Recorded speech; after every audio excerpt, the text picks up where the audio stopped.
వేదర్శులది ఆజ్ఞేయవాద దృక్పథం. ప్రాచీన వేదవాంగ్మయాలే అందుకు నిదర్శనం. దేవుడున్నాడని నమ్మే ఆస్తికవాదం, దేవుడు లేడని నమ్మే నాస్తికవాదాలకు మధ్య మార్గమే ఈ ఆజ్ఞేయవాదం. అంటే దేవుడు, దైవం లేక అతీంద్రియ శక్తి ఉనికి గురించి మనకు తెలియదనే అభిప్రాయాన్ని వ్యక్తం చేయడం అన్నమాట.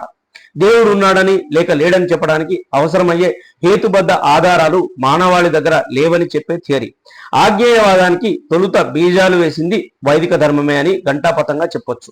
అందుకు ఋగ్వేదం చెప్పిన సృష్టి సూక్తమే ఒక మంచి ఉదాహరణ.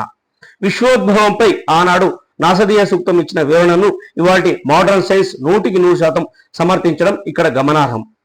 భారతీయ శాస్త్రవేత్తలు సర్ సివి రామన్, జగదీష్ చంద్రబోస్లతో సహా Einstein, Freeman Dyson, Fermi, madam Curie, Edwin Hubble లాంటి అనేక మంది పాశ్చాత్య భౌతిక శాస్త్రవేత్తలు ఆజ్ఞేయవాదులుగా చరిత్రలో నిలిచారు.